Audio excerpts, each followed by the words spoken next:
The Wheel of Time TV show finally came out, and bro, there are a lot to talk about in this show. Like, I think overall, I am satisfied with the show, but there are still some things to talk about. So, without further ado, let's dive into this video straight away. Before we start, I am a new reader to the Wheel of Time series. I just finished book 2 of the series, and bro, it's like a very unique experience. Like, I'm barely into the series in the books, but still I'm like kind of ahead in the TV show. So very unique point of view that I have right now. So, and I also have a series of these books on myself as well, so be sure to check them out from a non-reader's point of view, like a blind reaction. So check those videos out.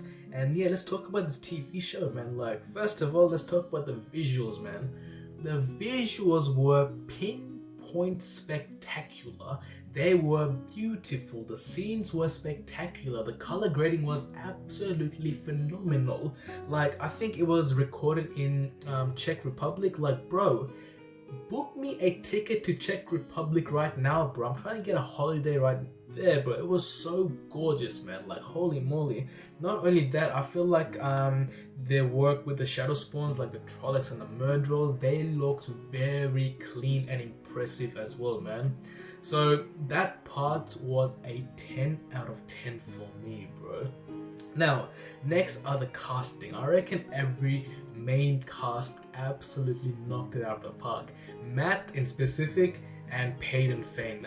Bro, Peyton Fane was the most perfect casting choice I've ever seen, bro. Like, that's exactly how I would have pictured him in the books. Like, good job to the casting people behind the show. And like I said, Rand was very good as well. Nynaeve was spectacular. Holy moly. Moraine was solid. Lan was also solid. And yeah, man, Perrin was an interesting one. They changed a lot of stuff for Perrin. Like, Perrin has a wife. Like, wow, man. I reckon that was a pretty good move, man. Like, it was very emotional when that thing happened, you know what I mean? Very emotional. And yeah, I feel like a lot of people didn't like that part, but I personally, I had no problems with it. Like, anyway, I thought it bring out more emotions to Perrin's character, because he is a very quiet character in the book. So now we see more Perrin's emotion, more of him in general. So I am all for that, man. And if you want to have a good show, you need good soundtracks, bro. I feel like the soundtracks kind of set the mood to the whole show.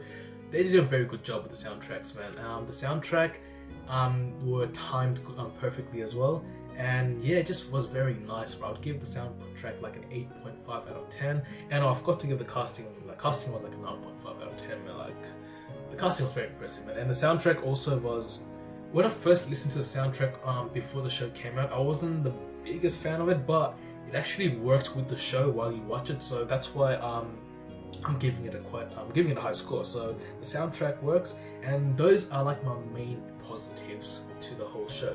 Now, time for some controversial opinions. I wouldn't say negative, it's just a bit controversial, because some of these stuffs, even though people may see them as negatives, I still see them as positive, because with me personally, I have a bad habit of liking everything, so that's why I'm like controversial, but I kind of like some of these. So first of all, some changes are pretty big. There are some characters that are not introduced at a right time, and some characters that are not at a specific locations at a specific time. A lot of people may not like that, but you need to understand that the show can do so much. There's 14 books in a series, budget is limited, and 8 seasons is quite a lot, man. So they need to somehow fit everything in, and that's where the pacing comes into play. I feel like, okay, might be my only negative. The pacing seemed a bit fast. You know, I mean, most of the time it was fast, and there was some times where Moraine was talking about the history of, let's say, Manetheren people. Like, I feel like that was it was a bit slow, if that makes sense, but it wasn't perfect, right? But overall, I feel like the pacing was very fast, and it's understandable. Like, that's because I read the books. Maybe from a non-reader's point of view, I think that's the main reviews you want to see, a non-reader's point of view. I watched this with my mom and some sister, and they seemed to be intrigued the whole time. And while me, I was just focusing on some changes, but I kept telling myself, try to be open-minded with this. So pacing and changing, you need to understand the circumstances that has been going through behind the show. So that might be a little controversial, and also the timing of some scenes, like I said, some characters entering and so on. And another thing is not including some characters in the show. I won't go into spoilers, but that's also a thing actually. They did not include some characters in the show, and yeah, that's pretty much all my controversial parts. And I said my positive parts at the start. Overall, I reckon it was very impressive. I will give the whole entire series so far the first 3 episodes. You guys gotta understand, it's only 3 episodes. It's not a whole season, so we can't be giving this show a 1 out of 10 right now, man. And I feel like no matter how bad a show is, it's never a 1. Like, there's always some good in something, man. So I would give it an 8.5 out of 10 straight off the bat. I thought the first episode was spectacular.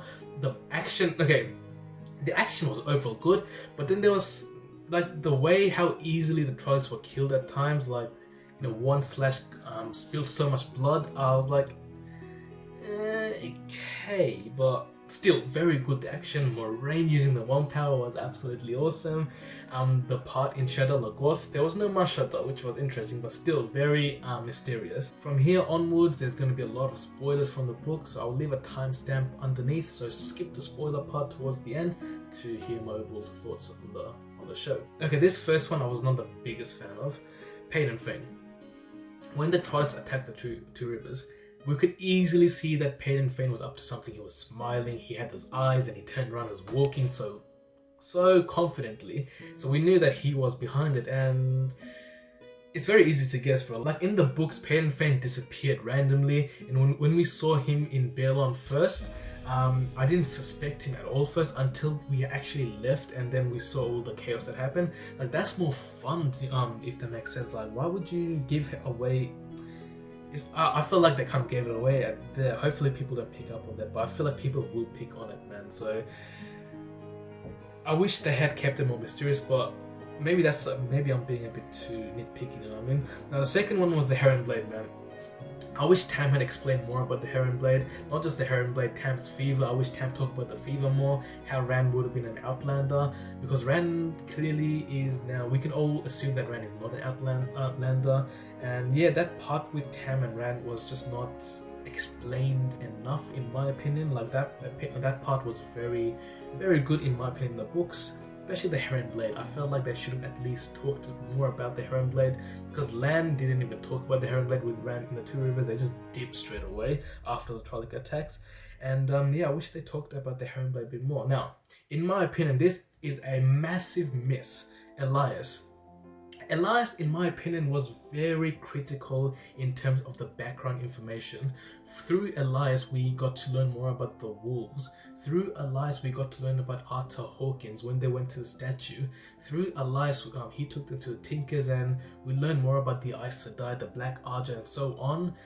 I felt like Elias would have been a very good character for explanations, and very critical. Like when I was reading The Eye of the World, his parts were so goddamn good, bro. That was like some of my favorite parts. And in the show, the wolves just following Perrin and Egwene just seemed not as good as the books, in my opinion. Do you know what I mean? But it's still like I said, that's maybe because I read the books. Maybe from a non-reader's point of view, it's fine. But I feel like if they did add Elias, it would have been so much better, man. Now the Dragon Reborn. In the show, Moraine said that 4 people can be the Dragon Reborn. It can either be a girl or a boy. We know in the books it's a boy. But here, it can be a girl or a boy, which is an interesting move. It makes people suspect more. It's more mysterious. Like in the book, you could kind of clearly tell who the Dragon Reborn was. But since in the show you don't have a proper point of view, in Eye of the World we went Rand's point of view like 90% of the time.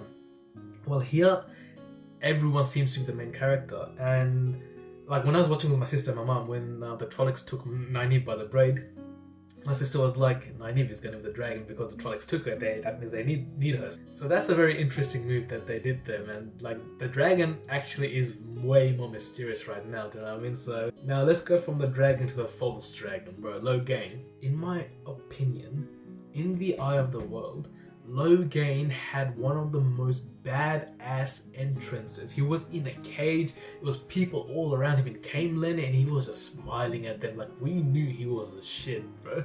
But then here, Logain was introduced in a empty forest. Not gonna lie, I really hope we see him again in Camelin, like smiling at the crowds, but yeah, man, honestly, I don't know about this timing with Logain, you know what I mean? I wish we got to see Logain actually in Camelin. And obviously I talked about Thames Fever. I felt like Thames Fever was very critical. And last thing is Mashada at Shada Logoth. Mashada was meant to be a mist, and like the whole thing in Shada Logoth, right, how Moraine was like unconscious the whole time, like I just didn't know how to feel about that, because Moraine was very critical in Shada Logoth, how she was telling them to meet them at Whitebridge, like she gave instructions, while here they kind of split up because that black thing attacked. It was I don't know if it is Mashada, but it was some black thing, and that's what split them up. So very interesting. And I guess the one big change that they did was introducing questioning of the White Cloaks so early. That was a very good move. I actually like that move a lot. That shows how ruthless these questioners can be. And yeah, but they actually met these White Cloaks quite early as well in the woods. So like I said, overall this is very different from the books, but it works. It can work if you have an open mind and try to understand the situation behind the show and all the circumstances that are currently around the show. It's actually pretty good, man. Like, try to keep an open mind and try to see it for the long run rather than the first 3 episodes. Like, it can work. And one more thing I want to talk about is Tom's introduction. He was introduced in the Two Rivers in the book, but here Tom's introduced at the White Bridge, so that works. But I felt like Tom would have been better in the Two Rivers, you know what I mean? We could have seen his purpose more, but White Bridge can still work.